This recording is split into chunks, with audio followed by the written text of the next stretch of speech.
stopping by my channel. Today I have for you a Walmart beauty haul that I grabbed when I was shopping there the other day.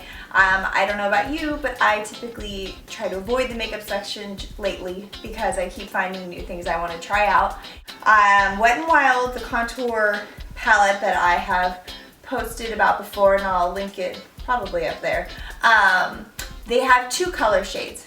I had bought one of them, but I had been keeping an eye out for the second one. The second shade had more of a darker brown and a yellow tint to their highlighter, and I thought it could be good for summer. And lo and behold, I found it on a random shelf that was actually, I think, at Hard Candy in their section. But this is the Dolce de Leche coloring contour palette. As you might remember before, this is not a shimmer, it is matte. But it's good to kind of give a good base to it and then use a little bit of a color over it to kind of give some glow. I used everything today, so I also kind of have a little bit of feedback. Really like this, a little goes a long way. So the other item that I purchased, because it just looked interesting, we'll use that word. It is called the Highlight and Contour Cheeky Duo by Hard Candy. And it's really interesting because it has the bottom is the contour color and the top's the highlight. It's one thing I still can't figure out. It's a little bit of like a liquidy, but it's more powdery, I don't know. But anyway, so you're supposed to swipe it up and then you blend it in.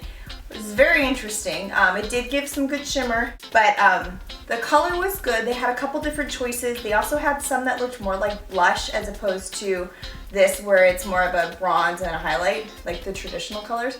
But so the whole thing is you push it up and then you blend it. So I did that a couple times. The line between the two kind of gets a little blurred. So after a while, this one was up at the top, whatever. First impression, I mean, I guess it's good for beginners, but I kind of like them separate. So use that a couple more times before I decide if it makes it back into the return box.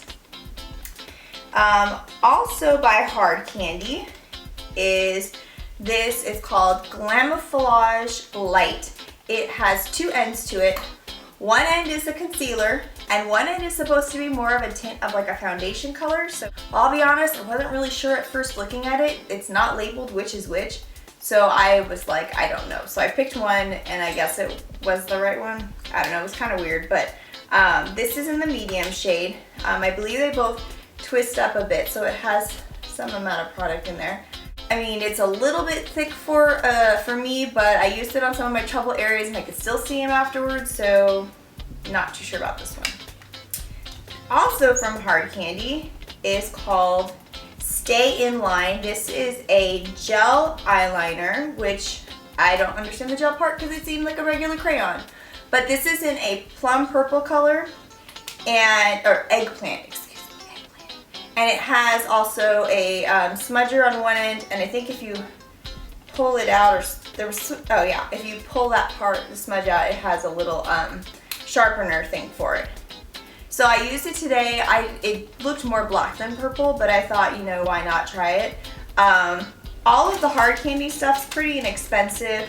The concealer was $6, the bronzer was $6, and the eyeliner was $5. So we'll see. But I kind of liked having a little bit different. I usually only wear brown. I do have black every now and then, but I feel it's a little too black and kind of too fancy for my normal everyday wear. So purple's kind of a good mix. This is the NYC eyelid primer. They actually had this when I went to Walgreens and CVS before I could locate it. But so I got this and I had posted a sneak on Instagram, and one of my friends, Erica, said that she's used this for a while and she really likes it. I put it on today.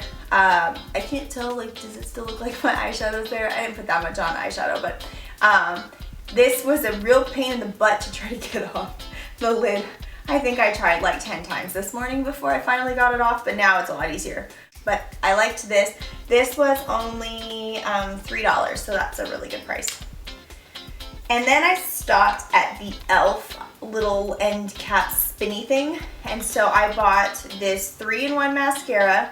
What intrigued me was the end of it has a little bulbous look to it, and it's good for the corners of your eyelashes to kind of get in, because usually the brushes, they kind of end, and so it's hard and like, you know, whatever. But what makes it difficult is when you're trying to do your normal eyelashes, it's like you gotta be careful that this doesn't like stab you right there. But this was $3. e.l.f. has some really good products. Most of the stuff that I've seen on YouTube are always hits, but there's a couple things that are duds, but this was really good. Last but not least is the e.l.f. Smudge Pot.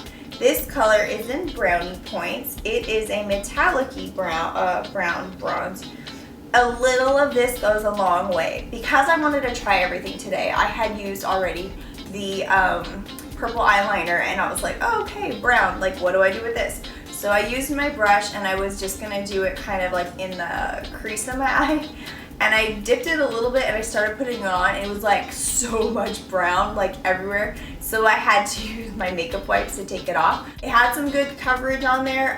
It wasn't, I think because I didn't use that much, it didn't have as much of the metallic look to it, but I'm gonna try it again where I'm using it more as an eyeshadow, because I'm really curious if it creases or not. Every time I've ever tried one of these type of things that's not just like a regular powder eyeshadow, it just gets a big old mess, and I have like lines on my eyes, and it's just not attractive. So hopefully between the eyeshadow primer and this, I might get a good combo, because I kind of like that bronzy look on your lids in the summer. I feel like it kind of gives you that beachy glow.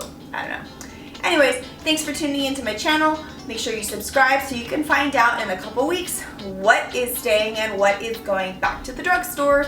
Remember to always keep your receipt and packaging so you can make easy returns if something isn't done for you.